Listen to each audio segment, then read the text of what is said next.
Good evening. Let me begin with a paradox that may sound absurd, but is profoundly true. Stop trying to get it, and you'll have it.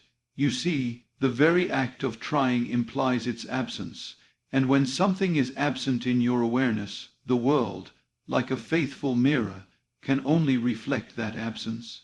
Desire is holy, but when you clutch it tightly and chase it madly, it turns bitter. Why? Because in your trying, you're saying, I don't have it.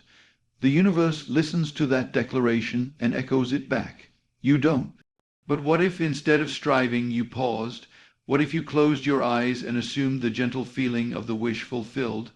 Not someday, not in the future, but now.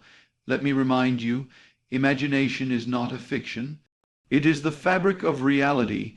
The world you see began in a thought, a feeling, a silent assumption.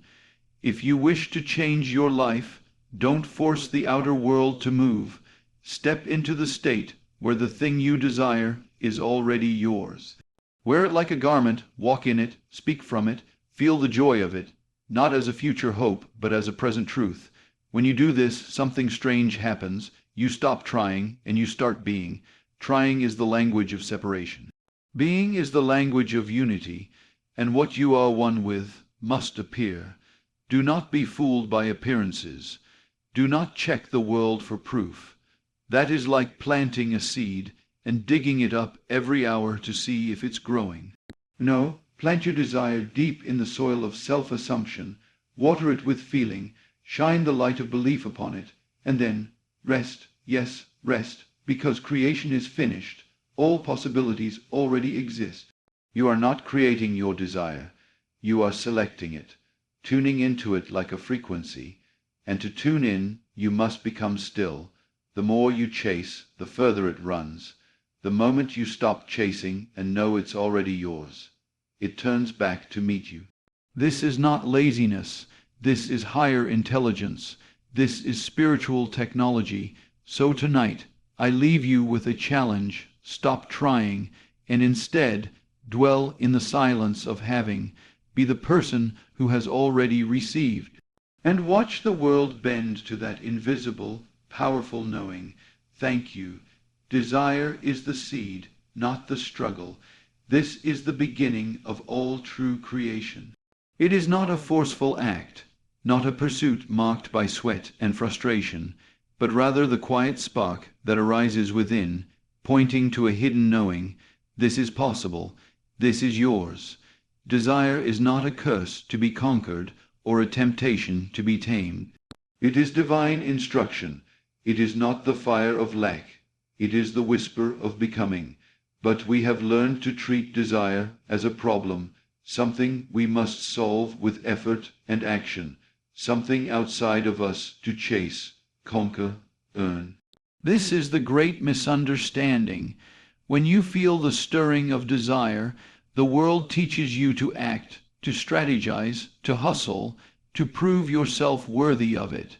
But in truth, the very moment a desire is born within you, it reveals something deeper, the version of you that already has it exists. The desire is not a message of what is missing. It is a message of what is already real in a higher dimension of self.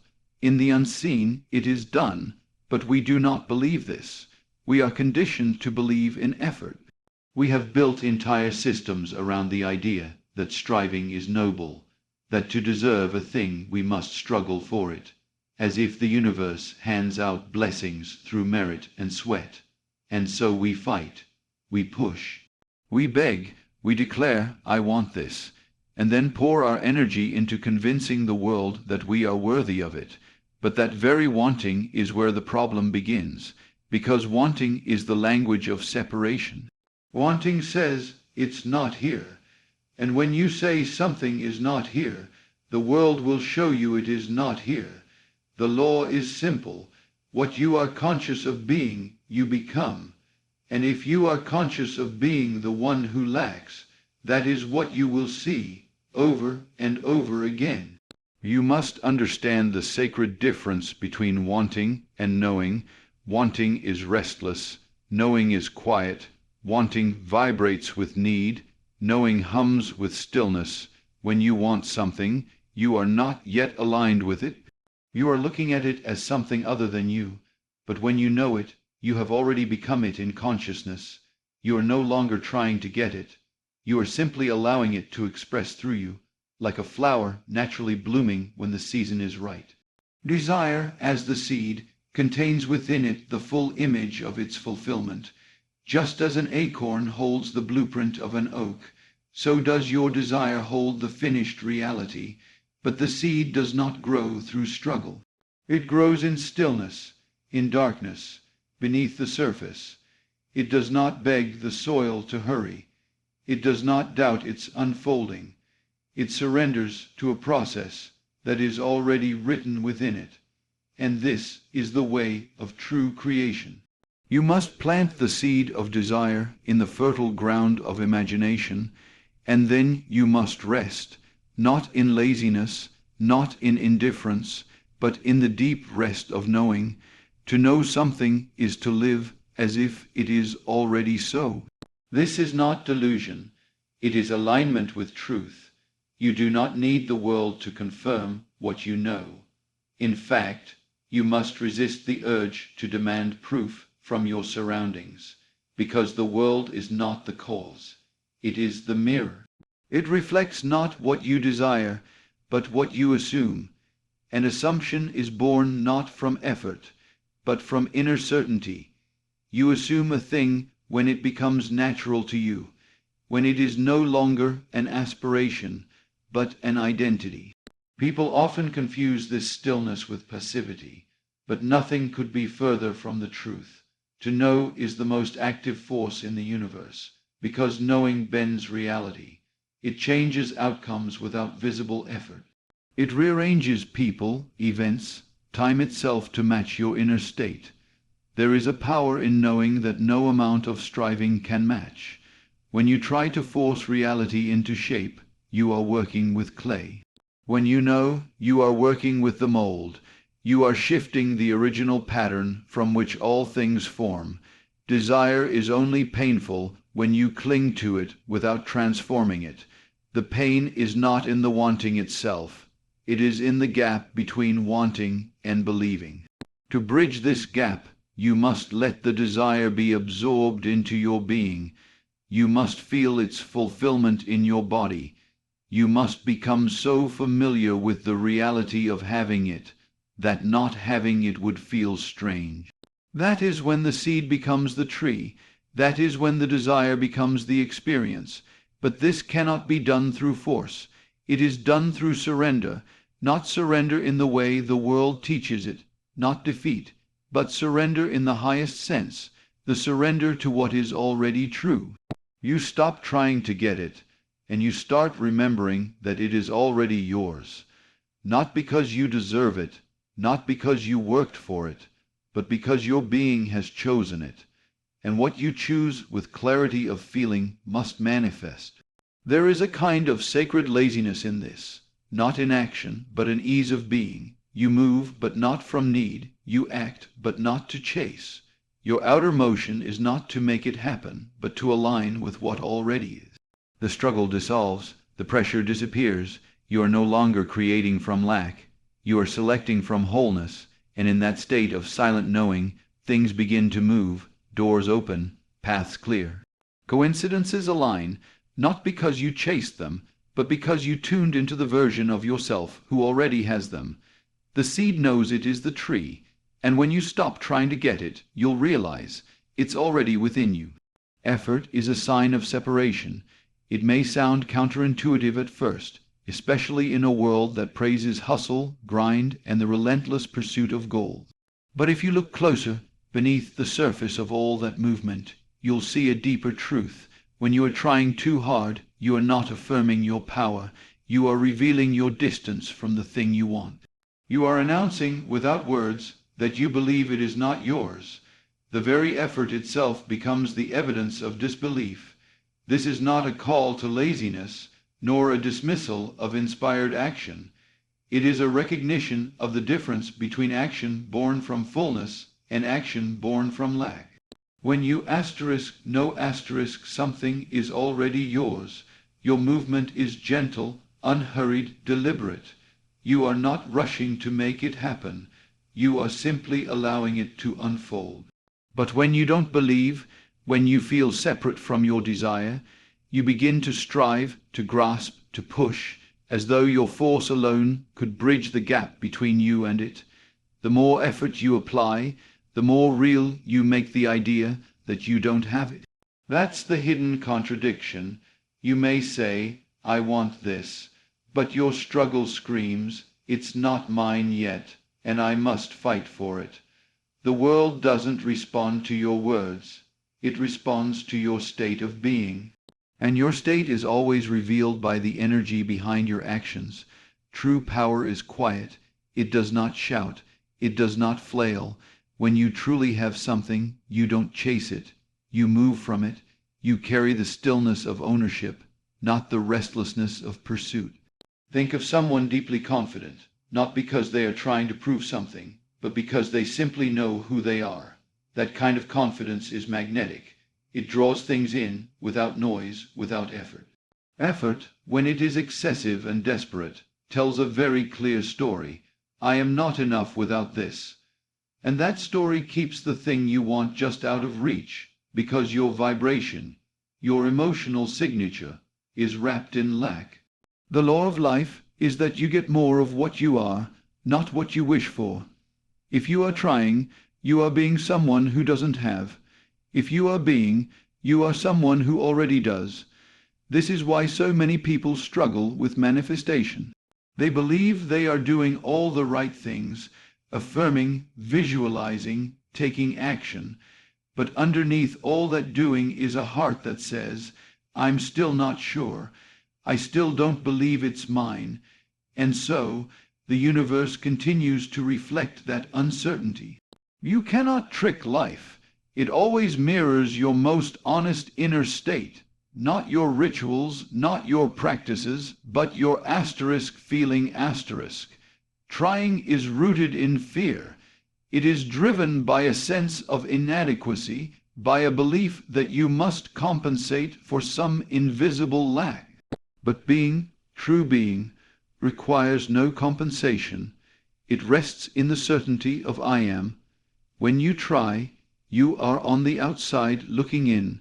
When you are already inside. That's the difference, and you can feel it unmistakably.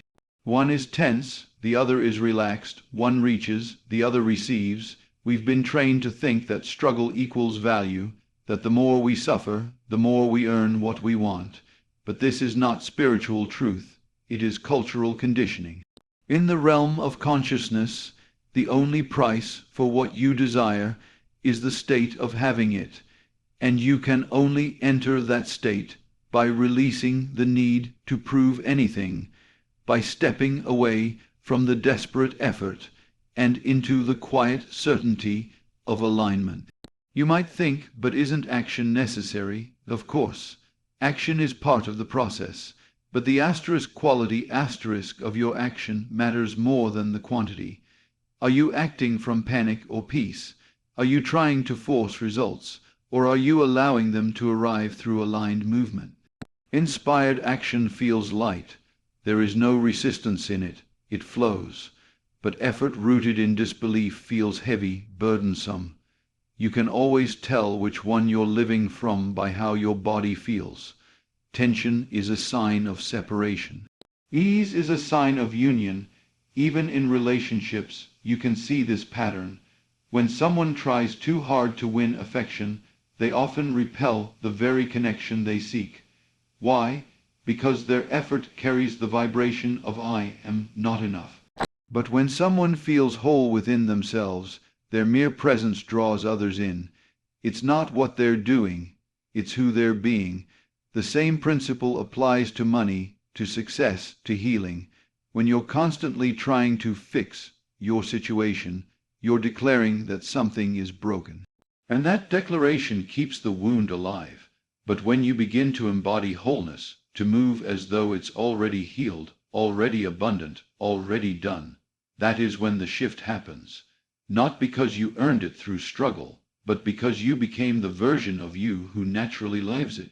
Effort is not inherently wrong, but when it comes from a place of lack, it becomes a barrier. It adds noise where silence is needed. It adds motion where stillness is more powerful. There is a deeper way, a quieter way. A way where you don't strain to reach your desire, but where you collapse the distance between you and it by assuming it's already yours. Because, in the end, the gap was never real. It was only a product of thought. When you stop believing in the separation, you stop needing the effort, and what once felt far suddenly begins to arrive. Imagination is the true reality. It is not fantasy, not escapism, not some soft distraction from the hard facts of life. It is the origin. It is the place where all form begins, the root of every experience, the silent architect of what you call the external world. Long before something appears before your eyes or touches your hands, it has already been shaped, formed, and felt in the invisible theater of the mind. Your imagination is not a toy.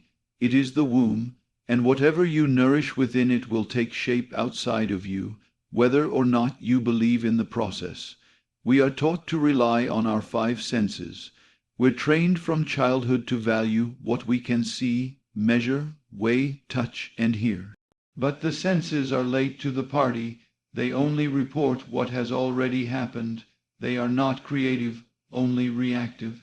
The creative power lies in what you hold within, the scenes you play out in silence, the dialogues you rehearse in your heart, the pictures you accept as real in the unseen chambers of your mind. These inner impressions are the blueprint, and the world outside simply copies them faithfully. If you want to change your life, you don't need to manipulate outer conditions. You don't need to argue with circumstances, beg others to change, or wait for the world to give you permission. You only need to go inward and deliberately revise the picture you hold of yourself and your experience. This inner revision is not a small thing. It is the only thing. Nothing real begins outside. Everything is born within. Your imagination is not just an occasional tool for artists or dreamers. It is always active. Every moment you are imagining something consciously or unconsciously. You are always rehearsing futures, painting meanings, assigning identities to yourself and others. You are always forming the clay of reality with your inner dialogue and vision. The only question is whether you're doing it deliberately or by default. Are you imagining what you want, or are you replaying fear, doubt, and memories of limitation? What you feel as real in your imagination must externalize itself. This is law, not a law you can break by effort or willpower. It is automatic. Just as a seed grows according to its kind, your inner state gives birth to a matching outer condition. The world is not judging you or rewarding effort. It is responding to the tone of your consciousness, the feeling of what you assume to be true. If you assume lack and fear, it must mirror that. If you assume abundance and peace, the reflection will shift accordingly. But it always starts in the invisible. Imagination does not wait for the world to change. It moves first, and the world follows. It is the leader, and yet people often treat it as a fantasy, less real, less important than what they call facts. But those so-called facts are old news. They are the residue of past thoughts. They are the echoes of what was once believed and imagined. They have no power except the power you continue to give them. When you see that everything around you is a reflection of former states of mind, you stop reacting to appearances and start reshaping the cause. This is where freedom begins. When you realize your imagination is not a passive screen, but a generative force, you stop asking the world for permission to be who you are. You stop waiting for conditions to justify your joy or your confidence. Instead, you choose those feelings now in silence, and let the world rearrange itself accordingly. This is not delusion. This is alignment. You are not pretending something is real that isn't. You are affirming what is real at a deeper level, even before your senses catch up to it. Most people live backwards. They wait for results before they believe. They ask life to show them proof before they commit to a new identity. But imagination works in the opposite direction. You must first become the version of yourself that already has it, already is it, already lives it. You must see the invisible before the visible can change.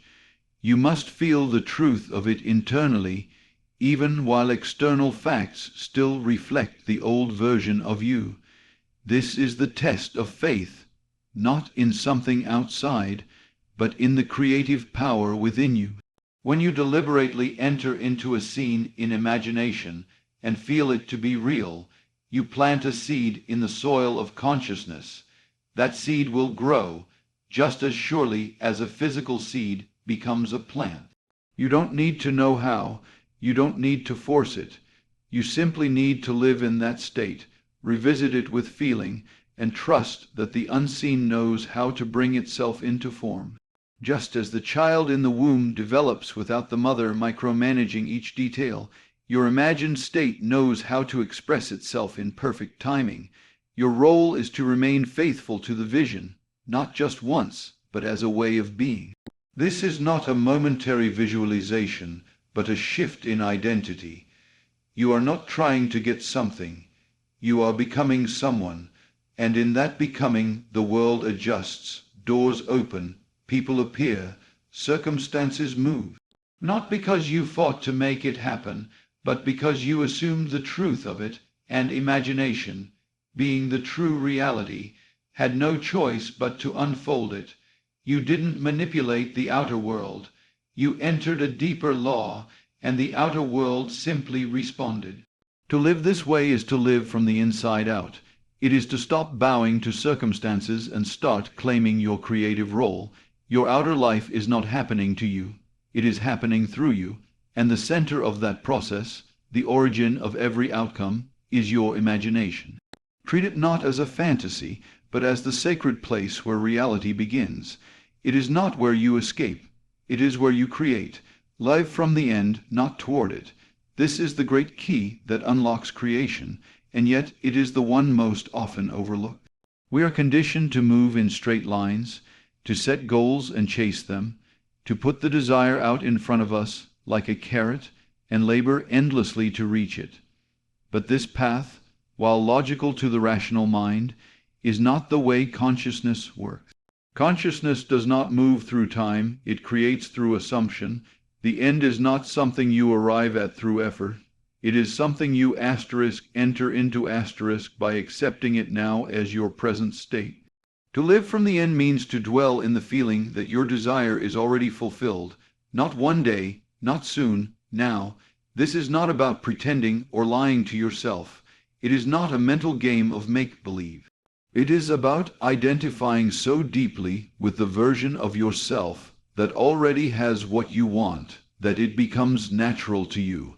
That version of you is not distant. It exists now in your imagination, and imagination is not secondary to reality.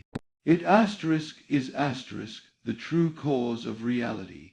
Most people live toward the end. They hope, they work, they plan, they strive. Their entire posture says, it's not here yet, but I'm doing what I can to get closer. And that very posture, the reaching, the waiting, the hoping, continually affirms that the thing is not present, and so it remains absent. The law is simple. What you are conscious of being, you express. If you are conscious of being the one who is becoming, the one who is trying, then you must continue to experience that reality. But when you reverse this, when you move to the end in your feeling and assume that it is already done, something shifts. You are no longer waiting for it. You are no longer reaching out to get it. You are living from it. You think from it. You speak from it. You act from it.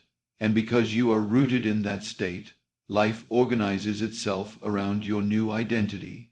People, places, and opportunities move in response to your assumption, not because you forced them to, but because you aligned yourself with the version of reality where your desire is already true.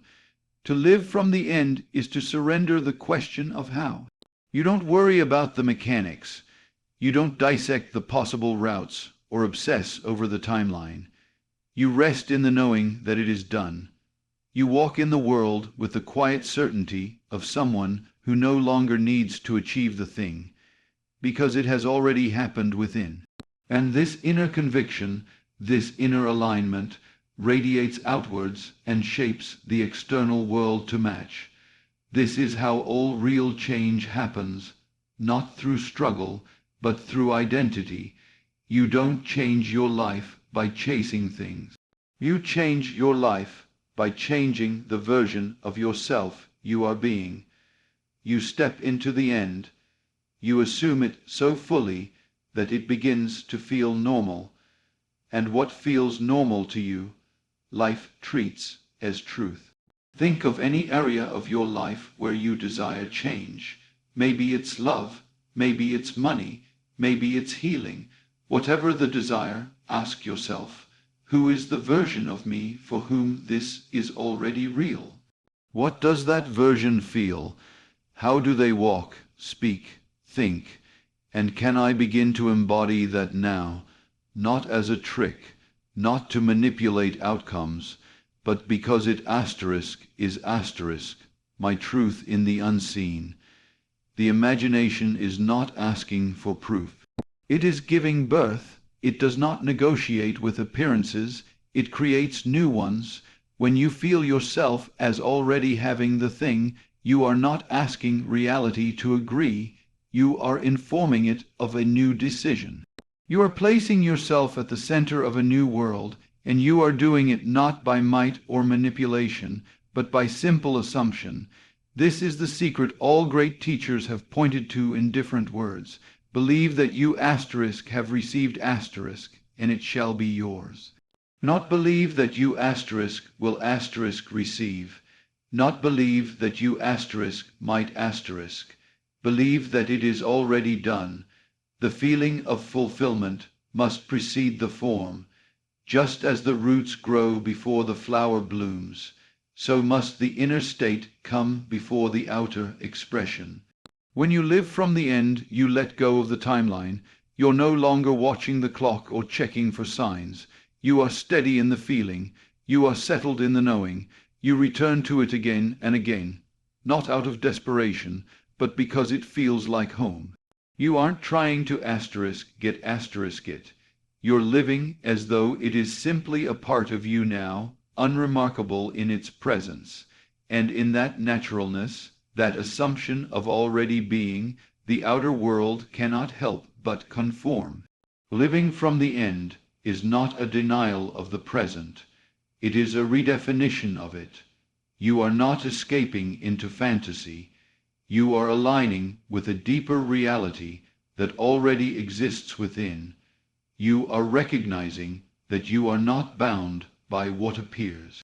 You are bound only by what you assume to be true. Change the assumption, and you change everything, not by effort, but by identity, not by distance, but by decision. This is the invitation. Stop trying to reach the end.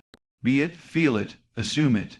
Let it become so familiar that it stops feeling like a wish and starts feeling like fact. Because the moment it feels like fact within, the world begins to reflect it without. Not because you earned it, but because you became it.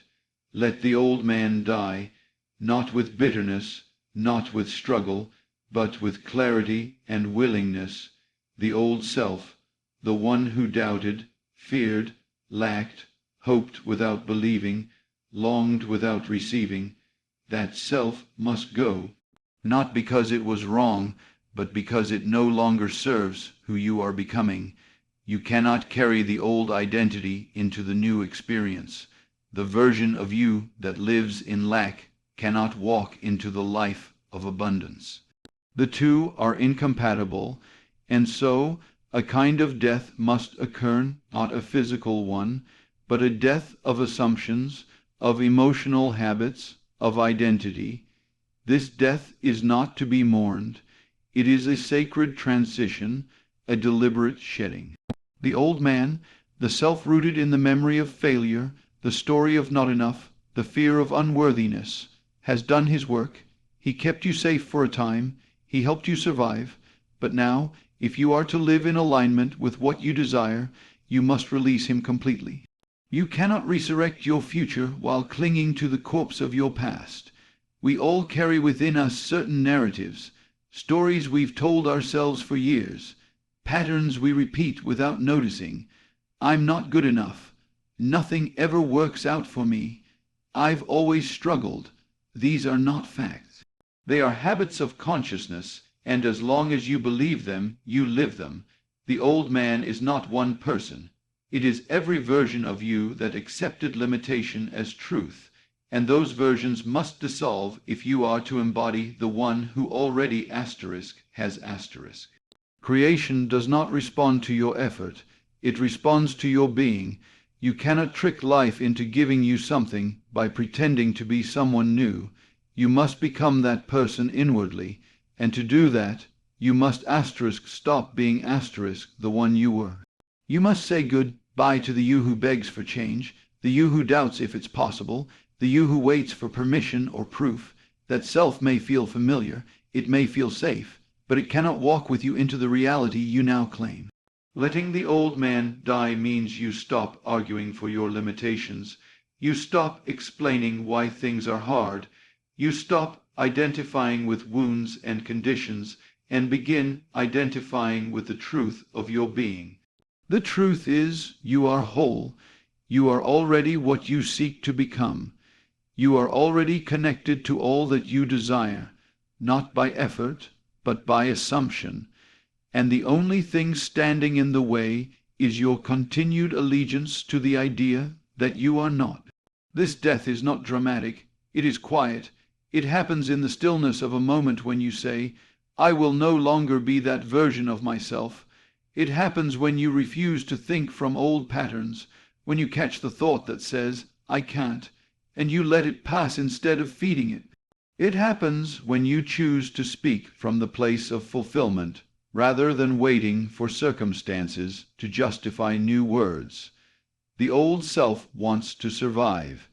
It will try to convince you that you're being unrealistic. It will pull on memories, trigger emotions, remind you of past disappointments. It will try to resurrect itself through your habits, your doubts, your fears. But every time you catch it, every time you choose not to respond as you would have in the past, you are starving it. You are draining its power, and eventually it will have no more strength, not because you fought it, but because you outgrew it. This is what transformation truly is, not adding something new, but removing the old. The oak tree is already within the acorn. The fullness of who you are is already within you, waiting to be expressed, but it cannot emerge while you cling to what you used to believe about yourself. The container must be broken. The shell must fall away. The death of the old man is not a loss, it is a release. You may find moments of grief in this process, not because you are losing something real, but because you are detaching from something familiar. The ego resists change, even when the change is freedom. But let that resistance be a signal, not a stop sign. Let it show you where you're still holding on, and then gently let go. There's no need to condemn the old self. It brought you here, but now you must choose. Will you keep recycling the version of you that lacks, hopes, and waits? Or will you step into the version of you that simply is that knows, that moves from the end, that speaks with the authority of someone who has already become? The gap between who you are and who you want to be is not bridged by effort. It is crossed in an instant by decision, not a decision made once, but one renewed with every thought, every assumption, every feeling. Every time you respond from your new identity, the old one weakens, and soon it is not even something you need to kill.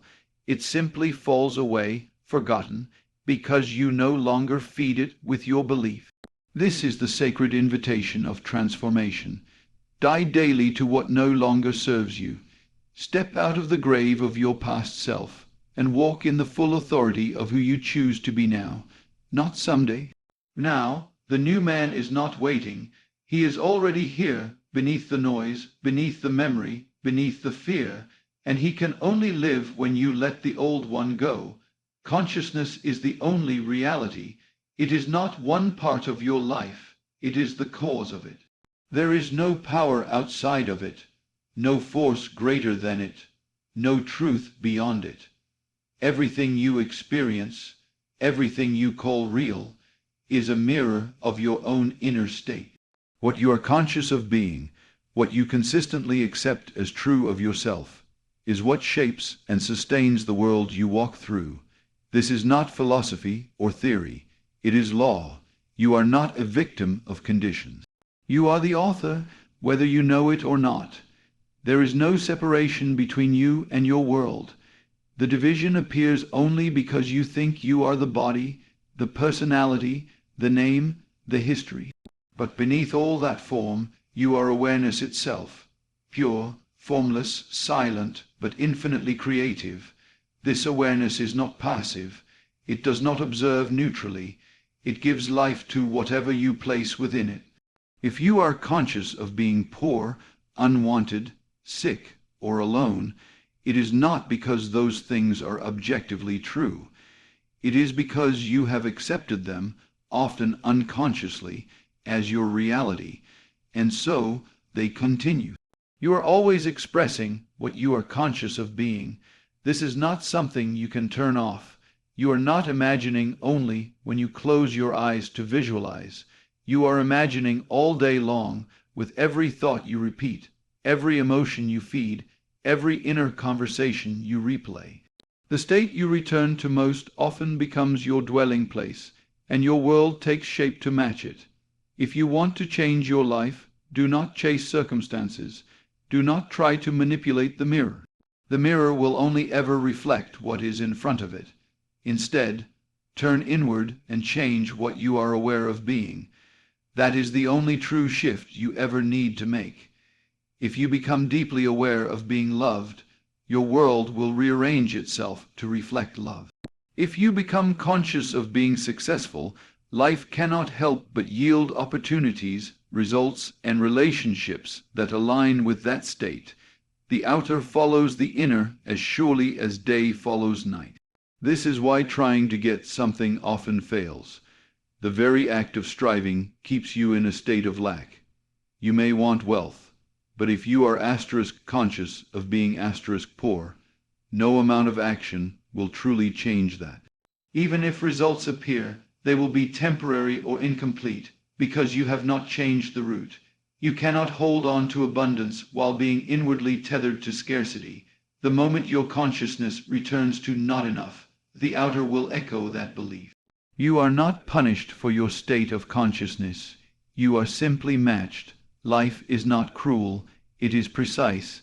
It gives you what you are in harmony with. If your inner world is full of fear, resentment, or doubt, your external world will reflect that vibration. Not because life is against you, but because it can only be what you are. Change what you are conscious of being, and you change everything that appears to be happening to you. Most people try to fix the effect while ignoring the cause. They want a better relationship, but they continue to identify as someone who is unworthy of love. They want financial freedom, but they see themselves as always struggling. They want health, but they constantly speak from sickness. In doing this, they keep recreating the very conditions they are trying to escape. They ask why nothing changes, unaware that their true creative center, their consciousness, has never shifted. To understand this truth is to reclaim your power. You do not need to wait for life to improve before you feel better. You do not need anyone to change before you can feel loved. You do not need to earn your way into joy, peace, or abundance. You only need to embody those states internally. You only need to become aware of being the person who already has what you seek. This is not pretending. It is stepping into a higher dimension of self, the one that always existed, waiting for your recognition. You are never stuck, except by your own assumptions. You are never limited, except by what you continue to accept as true. At any moment, you can assume a new identity, not by force, but by surrender. You let go of the old state, the old story, and claim something new. And if you persist in it, if you return to it again and again, if you feel its truth regardless of what the senses say, it must crystallize into form. The world outside is not fixed. It is fluid. It is responsive, but it does not respond to your words alone. It responds to your asterisk state asterisk, and your state is determined by what you are asterisk conscious of being asterisk. Speak from the state, not toward it. Move in the world as the one who already is, not the one who is becoming. When you truly embody a new state of consciousness, the outer world has no choice but to conform. This is the invitation to live not as a reaction, but as a cause, to stop searching for proof and become the proof, to stop asking the world to tell you who you are and begin declaring who you choose to be.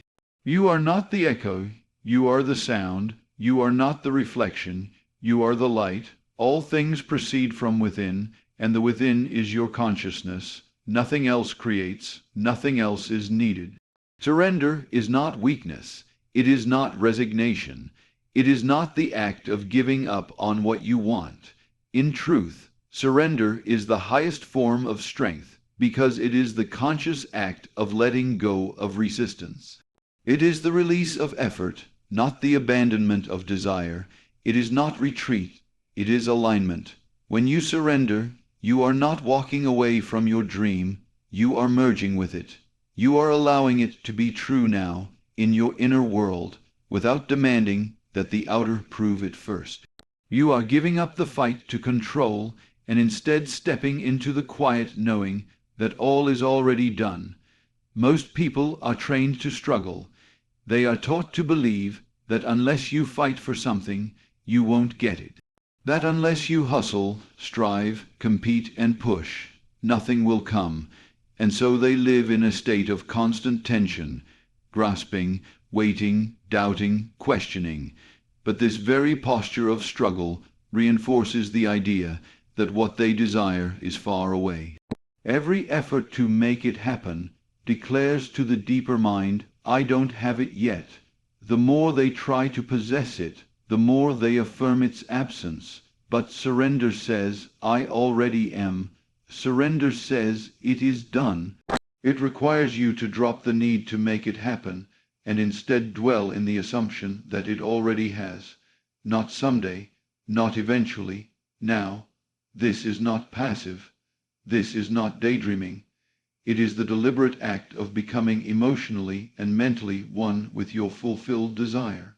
In surrender, you stop trying to get what you want, and you start being the one who already has it.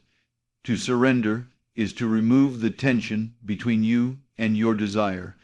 It is to step into the state where you no longer ask when it will come, or how it will come. You no longer obsess over the process. You rest in the state of already having. This state is not reached by forcing thoughts, but by relaxing into truth. It is something you feel not something you figure out. It is a silent acceptance, a deep inner yes, to the version of life you truly want. This is why surrender feels peaceful, not because the outside has changed, but because your inner resistance has dropped. You no longer need to argue with what is. You no longer need to strain toward what could be. You recognize that all possibilities exist now, and you choose, quietly, consistently, inwardly.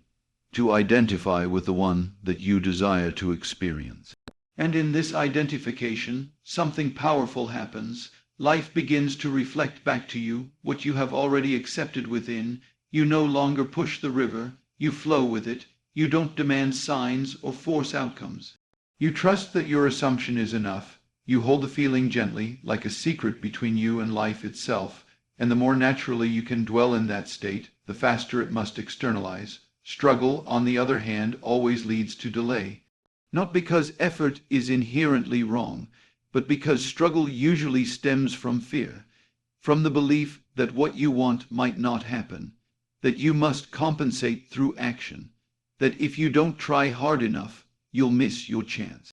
But what you're really doing in those moments is reinforcing separation. You are announcing to your own consciousness again and again that you are asterisk, not yet asterisk, what you wish to be, but you are. You are already it in the unseen. The work is to accept it, to claim it, to wear it inwardly, not as a hope, but as a fact. Surrender is how you do that. You let go of the mental noise, the checking, the waiting. You stop asking, is it working? And start living from the place where it already has. And in that decision, in that soft but powerful inner shift, creation begins. You cannot fight your way into a fulfilled state. You cannot force peace or joy or abundance. These are not prizes you earn. They are states you enter, and you enter by surrendering to them, by yielding to the version of yourself that already knows how it feels to have what you desire. You become still enough to listen, calm enough to feel, quiet enough to receive. Surrender is not inaction, it is inspired action. It is doing from a place of alignment, not desperation. When you surrender, you stop trying to force doors open, and you begin to notice the ones that are already unlocked. You are no longer trying to manifest from lack. You are expressing from fullness. Your actions become natural extensions of your inner knowing, not panicked attempts to prove or earn what you want. There is no force greater than a soul that has surrendered to its truth. When you no longer argue with your desire, when you no longer treat it as something outside of yourself, you become a match to it. And once you are a match, you do not need to chase it. You magnetize it. You embody it. You walk through life with the quiet confidence of someone who already is, and life, ever obedient, reflects it back. To surrender is to trust the intelligence within you. It is to believe in the creative power of assumption. It is to remember that consciousness creates reality, and that your most powerful state is not striving, but being. When you let go of the struggle, when you stop trying to wrestle reality into shape, you will find that it shapes itself with astonishing precision, according to what you have claimed in silence and accepted without effort. Faith is not a wish whispered in desperation. It is not a trembling hope that someday, somehow, things might turn out differently. Faith is not something weak or wavering. True faith is psychological certainty. It is the solid, quiet knowing that what you have assumed is already real, even before a single thing in the world confirms it. It does not ask for evidence. It becomes the evidence. It is the feeling of possession without the need for proof. To believe in something from the standpoint of hope is to say, I want it, but I am unsure. To believe from the standpoint of faith is to say, it is mine, though I cannot yet touch it. There is no strain in true faith. There is no grasping, there is no urgency, there is only calm, settled conviction. It is the deep inner acceptance that what has been impressed upon the mind must eventually express itself in form. It is the refusal to doubt, not through suppression, but because doubt has become irrelevant. Faith is not a product of external success, it is the cause of it. Most people reverse the process. They wait for life to show them results before they allow themselves to believe. But that is not how creation works. Life doesn't respond to need, it responds to assumption. It doesn't yield to begging. It conforms to inner certainty. If you only believe something once it appears, you are not creating, you are reacting. But if you believe it before the evidence, you become the cause of the evidence. This is why imagination is so vital. You must see in your mind's eye what your physical eyes cannot yet perceive. You must hear it, feel it, and walk in it inwardly. And once you do, you must rest in that state with unwavering conviction, not because you're trying to manipulate reality, but because you've come to understand that consciousness asterisk is asterisk reality. The outer is just the echo. The inner is the source. Faith does not ask, how will it happen? Faith does not need to know. It understands that the mechanism is not the concern of the conscious mind. The conscious mind selects the end, the state of being desired, and rests in it. The deeper mind, the creative faculty, handles the details. To demand the how is to disturb the seed before it can grow. It's like digging up a planted flower every day to check if it's sprouting. Faith plants and then allows. There is immense power in assuming the feeling of the wish fulfilled and doing so consistently. But it must be done with sincerity, not as a technique but as a truth. You do not fake faith, you embody it. You cannot trick your deeper self with words you don't believe. It sees through the performance and responds only to the vibration. And faith vibrates as peace, not panic, as joy, not impatience. It is the energy of completion, not effort. You can feel the difference. When you merely hope, you feel unsteady. There's always a tension, a background anxiety. You check. You wait, you doubt. But when you are in faith, you feel still. You smile without reason. You begin to notice subtle signs, not because you're chasing them, but because your state has made you sensitive to the confirmation already unfolding. The world begins to shift around your belief, not because it suddenly became possible, but because you finally became aligned. And you do not need others to understand or agree. Faith is personal, it is intimate, it is often silent. You may carry it like a hidden flame that no one else can see, but that warms everything you touch. And that flame, that inner assurance, is stronger than facts. It persists through delay, it transcends appearances, it walks calmly through contradiction, because it knows something deeper than circumstance. Your world reflects your conviction. If you believe that you are unlucky, life will faithfully mirror that belief. If you believe that love escapes you, it will. If you believe that abundance is rare, it will stay rare for you. But if you shift your consciousness, if you adopt a new identity and feel from the state of already having, you will begin to notice doors where there were only walls, not because life changed randomly, but because asterisk you did asterisk.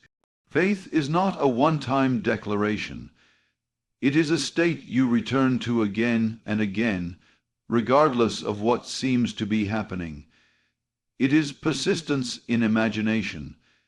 It is choosing to dwell mentally and emotionally in the end you have claimed, even when the facts scream otherwise. And the facts may scream, the old story may try to pull you back, the outer world may echo your former beliefs for a time, but you do not react. You remember who you are. You return to the state of the answer. And you stay there, not because you're trying to force results, but because you've decided the new state is your home now. To live in faith is to live in freedom. You are no longer tossed by appearances. You are no longer at the mercy of timing or validation. You carry the seed of every possibility within you, and through sustained belief, you call forth the form. It is not magic, though it may look like it. It is law. What you accept as true of yourself and persist in, you express. Faith is the quiet confidence that the unseen is more real than the seen. It is the decision to walk not by sight, but by assumption. It is not loud. It is not theatrical. It is still, strong, sure, and in that stillness life bends, not to your will, but to your certainty. It is not your words that shape reality. It is not the phrases you repeat, the mantras you whisper, or the affirmations you recite with strained intensity. It is what you feel that creates. Feeling is the secret, not superficial emotion, not mood or fleeting impulse, but deep inner knowing, the emotional conviction that what you desire is already yours. This inner feeling, this atmosphere of being, is the substance from which your world is formed. The outer is a faithful mirror, and it reflects not what you say, but what you feel to be true. Many attempt to change their lives through force of repetition. They speak over and over again the words of their desire, thinking that sheer quantity will impress the deeper mind. But unless those words are charged with feeling, unless they rise from a place of conviction and inner acceptance, they are lifeless. The creative power within you is not moved by language alone. It responds to vibration, to emotion, to the felt sense of reality. You can repeat, "I am successful," 1,000 times, but if the underlying feeling is one of lack, doubt, or unworthiness, it is that feeling, not the affirmation, that will shape your world. Feeling is the language of the subconscious. It does not argue or analyze. It does not weigh facts or question logic. It simply accepts what is impressed upon it through emotion. Whatever you persist in feeling, you will experience. If you feel unlovable, the world will seem to withhold love. If you feel abundant, life will open to meet you with richness. This is not psychological theory. It is the law of consciousness.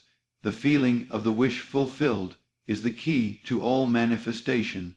You do not need to beg life to give you what you want.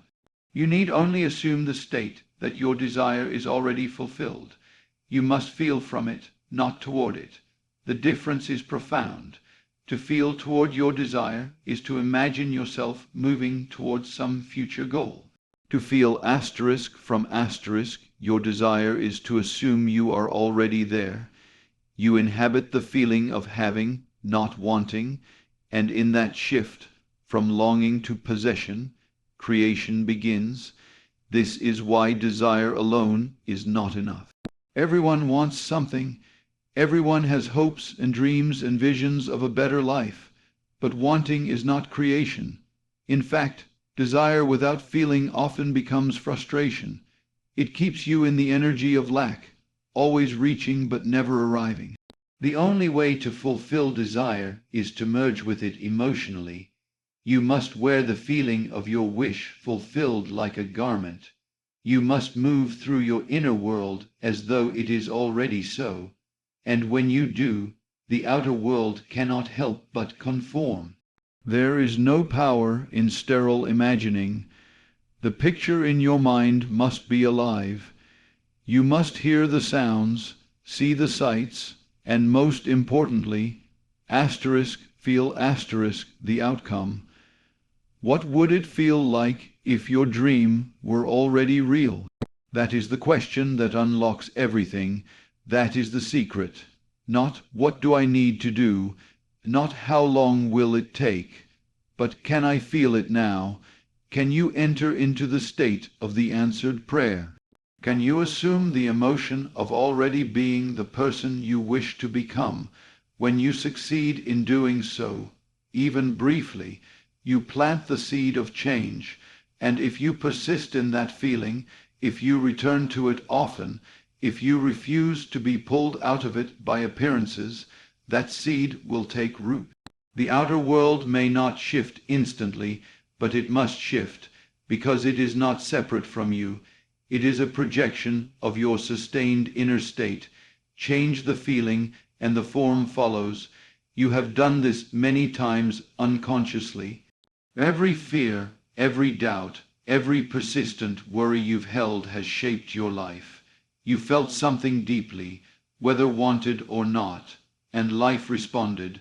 What you feel as true, you experience as fact. This is why awareness is so important. You must become sensitive to what you are emotionally identifying with. Are you constantly feeling like a failure, even while speaking words of success? Are you affirming health while secretly identifying with sickness? Are you declaring love while feeling unworthy of it? The subconscious hears only what you feel, not what you say. To change your life, you must first change your emotional home. You must shift your identity, not through effort, but through inner acceptance. You do not wait for the world to give you permission to feel successful. You feel it now. You do not wait for someone to love you before you feel lovable. You feel it now. You live inwardly in the state of your desire fulfilled, not because you are pretending, but because you understand that this is how reality is created, not through waiting, but through asterisk being asterisk. This is not about faking emotions or forcing positive thinking. It is about tuning into the version of you that already exists, the one who has, the one who is, the one who knows. That version lives within you now, waiting for your recognition, and the bridge to that version is feeling. When you match its vibration, when you embody its state emotionally, you become it, and the world reshapes itself to match. You are not here to struggle or beg. You are here to create, and the tool of your creation is feeling. It is not about trying harder. It is about allowing more deeply. Feeling is the door. Feeling is the cause. Feeling is the secret. When you master your inner world, when you can dwell in the emotion of your chosen reality, regardless of what the senses say, you are free. You no longer need to chase results. You become the result, and everything else flows from there. Creation is not a future act. It is not something you must strain to achieve or labor to construct, brick by brick, thought by thought. The truth is simpler and more profound. Creation is finished. Everything you could ever desire or become already exists in the invisible realm of possibility. You are not here to make it happen. You are here to select it. Your journey is not one of building reality, but of aligning with the version of it that already is. This changes everything. The moment you realize that the life you want is not out there waiting to be constructed, but is already complete in potential, the burden of effort dissolves. You are no longer a worker trying to assemble reality. You are an observer, a chooser, a being of consciousness, navigating infinite states of being. The house you want, the love you long for, the health you seek, the peace you crave, all of it already exists as a state of consciousness. You don't have to make it real. You have to become the one for whom it is already real. There are infinite versions of you already in existence, each one living a different reality based on a different assumption of self. These versions are not far away in time or space. They exist now in the eternal present. Time, as we understand it, is not a line but a landscape, and consciousness is the traveler. You move through this landscape not by physical steps, but by shifts in assumption. The moment you assume a new identity inwardly, you step into the path of its corresponding outer world.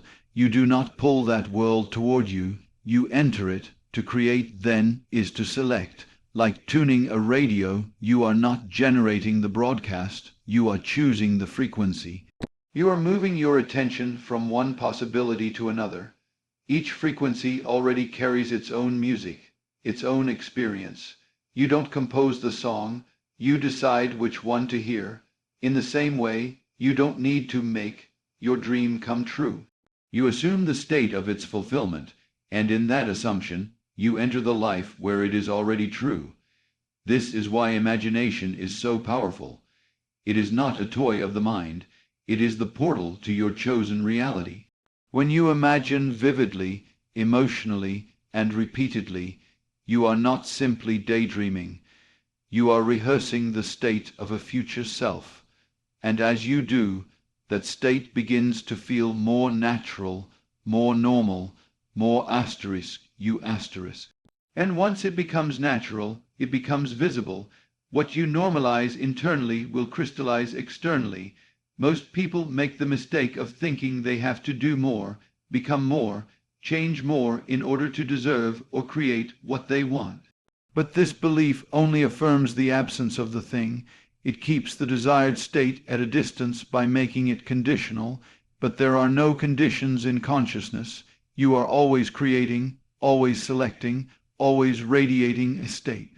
The only question is, which one are you inhabiting now? The world you experience is the picturing of your most dominant assumptions. You think you're responding to the world, but the world is actually responding to you asterisk.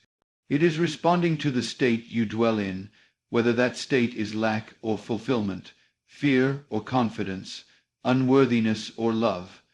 And that state is chosen, consciously or unconsciously, by what you feel to be true about yourself. The outer mirrors the inner, always. If you want to change the outer, you must first change the inner assumption, not by willpower, not by force, but by relaxing into the feeling of a new reality. You must assume the tone and temperament of your desired state, and leave from it, not toward it. And you do this not because you are trying to create something new, but because you recognize that the new already exists, and you are simply choosing it. It's easy to look at the world and say, this is reality, but what you are really looking at is a reflection of past belief. The physical world is not primary, it is secondary. It is the echo of your former self, concept, and if you want a new echo, you must send out a new vibration. You must enter the mental state of the version of you who already has the thing.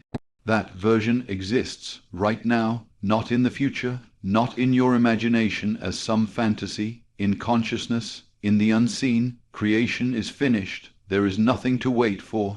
There is no approval to seek. You do not need to become worthy. You do not need to ask permission. You do not need to know how it will unfold. You only need to accept that the state you want is real, and that you can enter it now by feeling it to be so.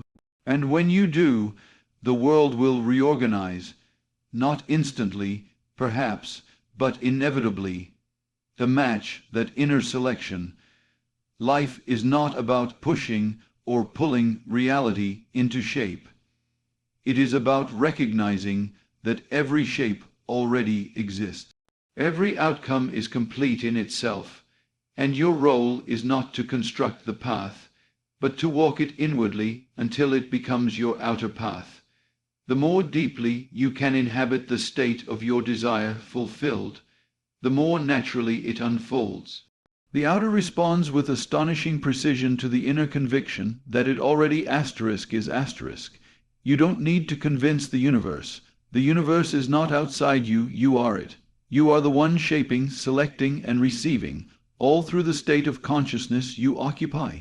When you choose differently within, you live differently without, because in the realm of consciousness, nothing is missing, nothing is becoming, everything already is, creation is finished. You are not here to build, you are here to remember. You are not here to earn, you are here to choose.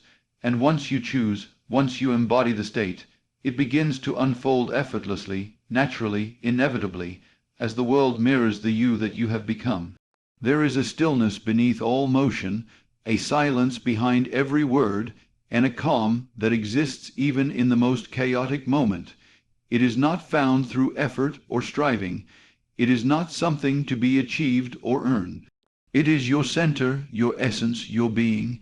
It is the simple yet profound awareness of I am, before any label, before any desire, before any story about who you are or what you lack. There is this.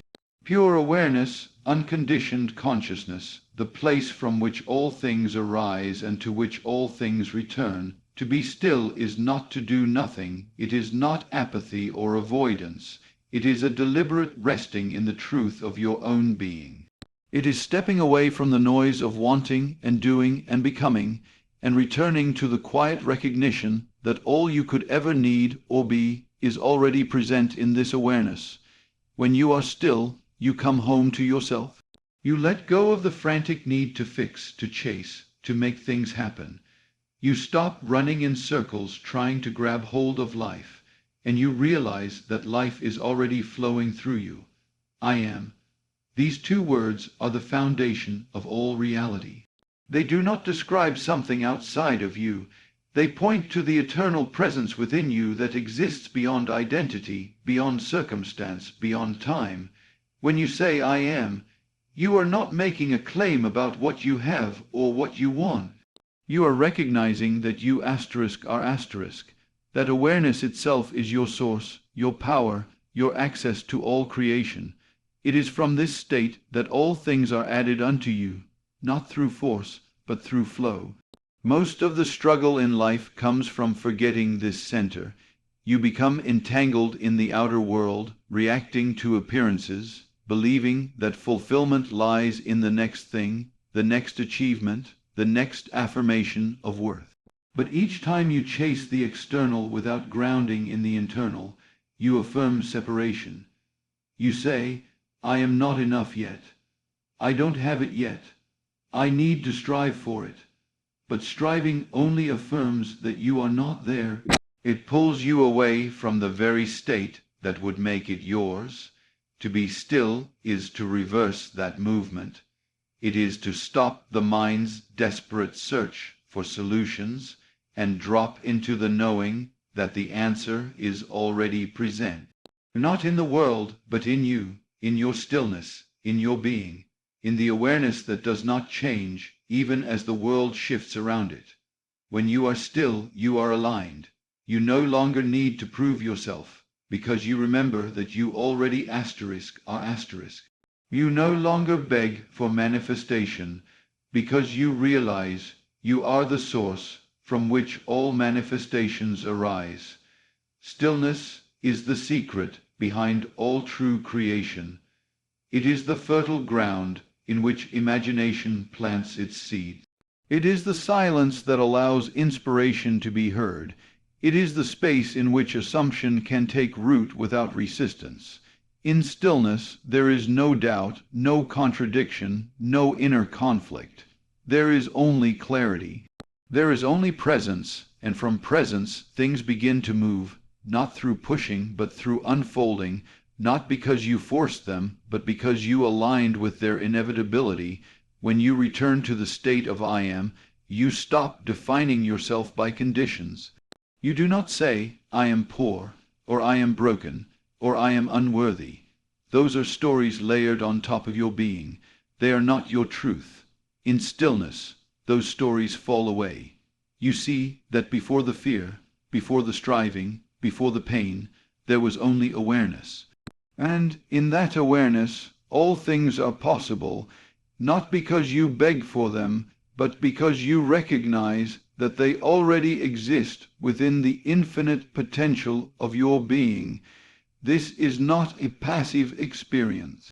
It is the deepest act of power, to rest in being, to know that you are not your circumstances, not your thoughts, not your past, to feel even for a moment the fullness of presence, that is creation. From this place, you do not need to visualize to get something. You visualize because it is the natural language of being. You imagine not to chase, but to choose. You select your state from stillness, and because it is selected in peace, it takes form without resistance. Stillness is the doorway to faith. It is the place where you no longer try to believe. You simply know. You feel the truth of your desire fulfilled not because the world confirms it, but because your being does. You are no longer moved by appearances. You do not need signs or progress reports. You are rooted in the invisible, in the formless, in the essence of I am. And that root is unshakable. From there, things shift. From there, life bends. To be still is to stop chasing life and allow life to come to you. Not through laziness, but through surrender. Not through waiting, but through knowing. You act when moved, not when pressured. You speak when inspired, not when afraid. You move through the world from a place of fullness, not emptiness, and the world recognizes your stillness. It responds not to your hustle, but to your harmony. It begins to reflect your inner peace because it must. This is not something to understand intellectually. It is something to feel, to experience. And the experience begins the moment you choose to stop striving and rest. Right now, in this breath, in this awareness, not tomorrow, not when things improve, but now, because in truth there is no other time, only presence, only being, only I am, and from this stillness all things unfold. So now you see, the secret is not in the effort, but in the assumption, not in the striving, but in the surrender. You were never meant to chase what you want. You were meant to become it. Everything you seek already exists within you, not as a distant goal, but as a present reality waiting to be accepted. You are not the doer in the sense the world has taught you. You are the selector, the one who chooses the state, dwells in its feeling, and allows life to unfold accordingly. Stop reaching outward and return inward. Stop affirming lack through effort, and start resting in the truth of being. Leave from the end. Let go of the version of you who doesn't have. Assume the identity of the one who already does. Feel it, know it, rest in it. This is not pretending, it is creating, because what you feel deeply, what you assume consistently, becomes what you live unquestionably. Creation is finished. Your only task is alignment. And alignment is not a struggle. It is a return to stillness, to awareness, to the quiet confidence of I am. In that state, all things are added, not because you chase them, but because you chose them. Not because you forced them, but because you became them. So stop trying to get it, and you'll realize you've had it all along.